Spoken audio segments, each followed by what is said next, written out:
Hey, Danny, it's been a long time. Danny Olesh, of course, there. Now with Violet Audio in Melbourne, Australia. Hi, Nick. Nice to see you again.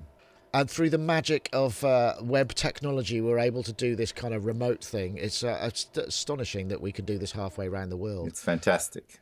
Yeah. But I always remember coming to see you when you were with SM Pro Audio because you just had loads of really interesting products and sort of unique ideas. And now you're with Violet Audio. We're looking at a kind of new mixing system. Is that the That's correct. dMIX128 It is what I see was here? last time we did a really good video was in 2014 at Messe, before Messe Wow. opened. And then that was it because we sold it all to Harman. Right. And we were there So for a you've few been years, and then Mackie for a couple of years, and then we started developing this little baby. So tell me about this. I mean, this looks. I mean, from the outside, this looks like a digital mixing system with a sort of stage box and DSP set up, and presumably a UI and whatnot. So just give us the rundown. What's the dMIX128 for?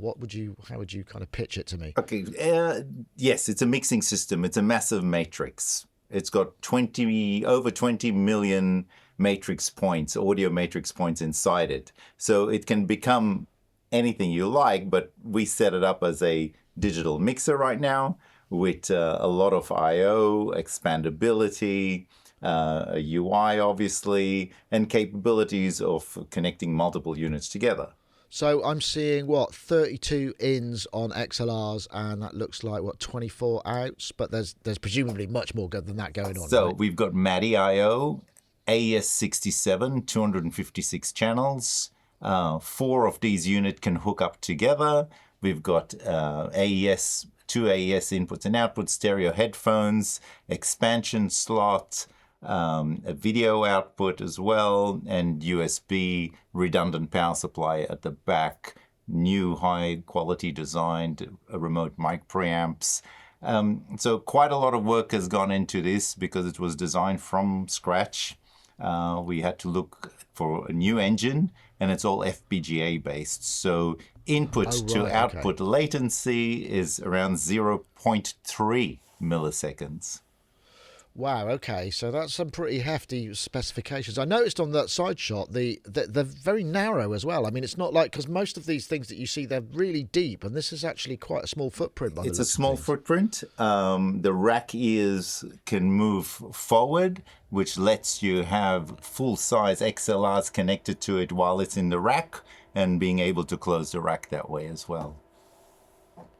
Right. Okay. So in terms of so you say you got it set up. So I mean, in terms of FPGA, so it could be just a routing matrix. Yes. But presumably, so does each channel have its own kind of processing and EQ So dynamics, that let's sort of go usual quickly stuff? to the GUI. Okay.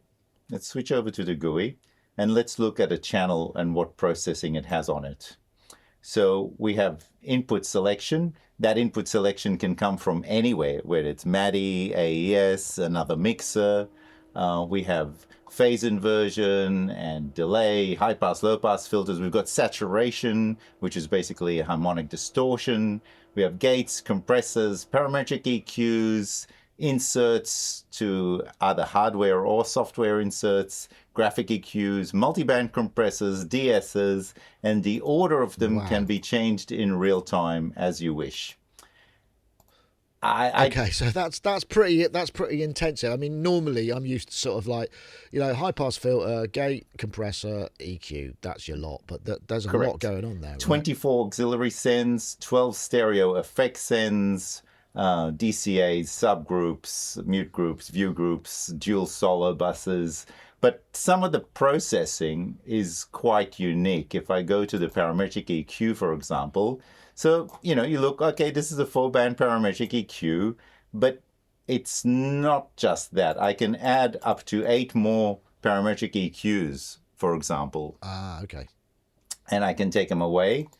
Each one of these parametric EQs can become a dynamic EQ with threshold, ratio, attack, release, knee, and each one of them can be selected what kind of algorithm it has and what sidechain channel it's been taken off individually. So I can have this controlled by vocals, this controlled by guitar, and this one controlled by bass, for Wow. example. Very powerful. That's deep. Very deep. Very deep. Yeah, and that's on input channels.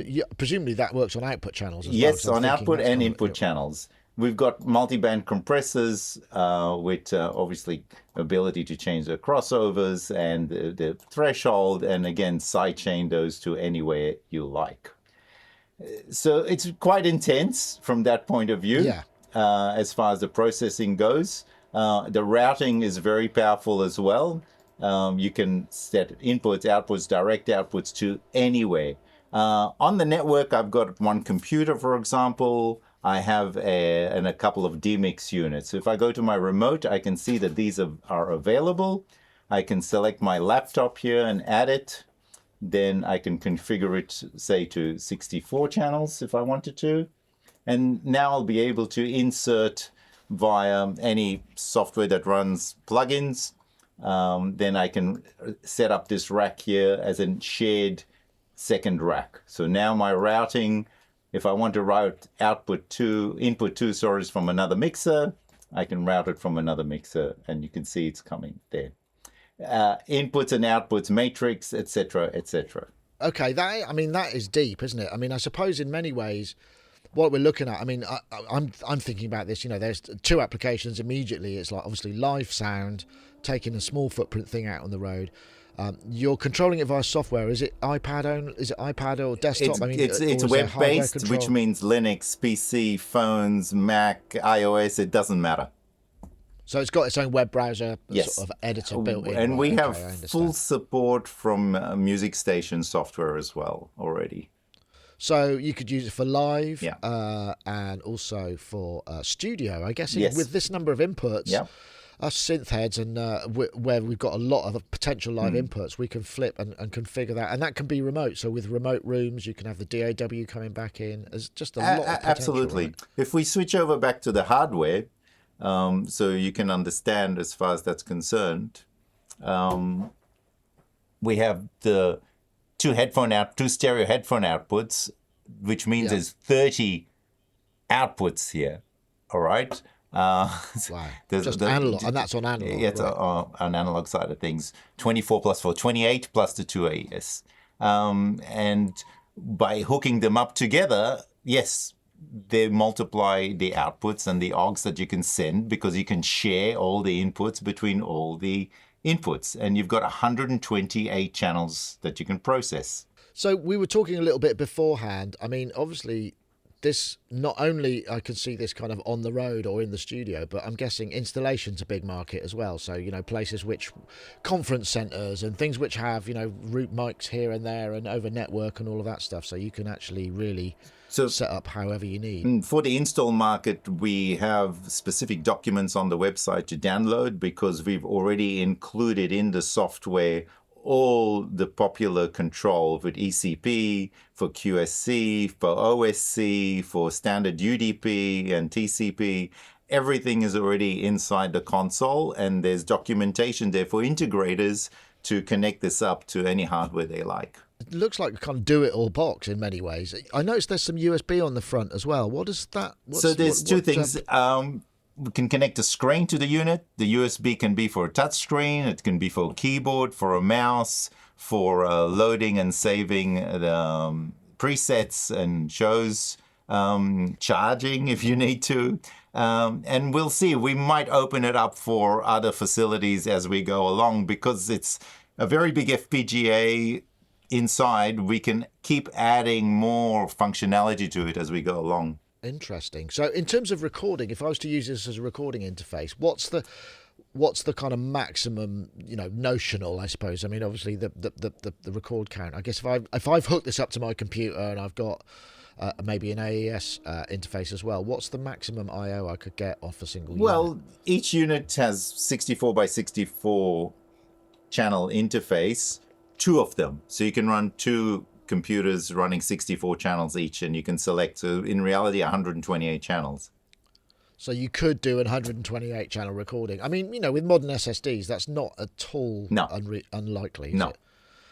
And what in terms of audio depth and, you know, whatnot, you know, what's the we're all running at 96 kilohertz. The processing on FPGA is at 32 bits, I think, but the Right. some of them is variable depending on what the function is. The other part of it is the network, all running at 96K. The MADI can be 48 or 96. The preamps all 129 IEN at very high. Right. I was going to ask about the reach. audio Yeah. I/O. What kind of converters and audio specs have you got on those micros? Let me grab a unit so you can even have a look here. You know, it's designed from scratch. The specs are on the website. There's too much on it to even describe it. But it will be, using ears is the best thing. But you got so you're going 24-bit 96K Yep. I/O straight through. Yeah, Wow, straight okay. through. Interesting. And obviously, with controllers, MIDI controllers could be hooked up to it via a computer. We are working on actual consoles for the unit. You can program other controllers directly on the system. For example, that's an Elgato, isn't it? That's Elgato style for changing the pages and doing some UI. In the GUI itself, with the matrix, the subgroups, and ability to create view groups, it's very flexible from that point of view. Obviously, the advantage of web-based is that any device can run it. It's scalable as well. So in real time, we can scale the screen. Each screen can be talking to each other. You can have one screen with EQ and compressor, another screen with an overview, and then go through the overview. It'll control the other screens. It's incredibly flexible.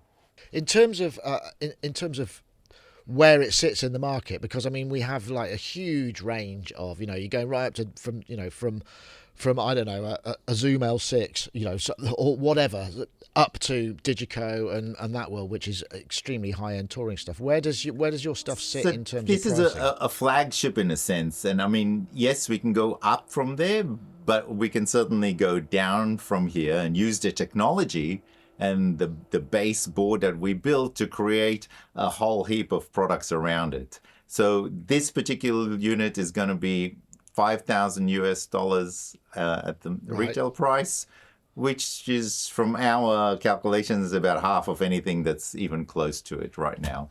For example, you take a Digico console, which is fantastic. All consoles are fantastic. All consoles are good.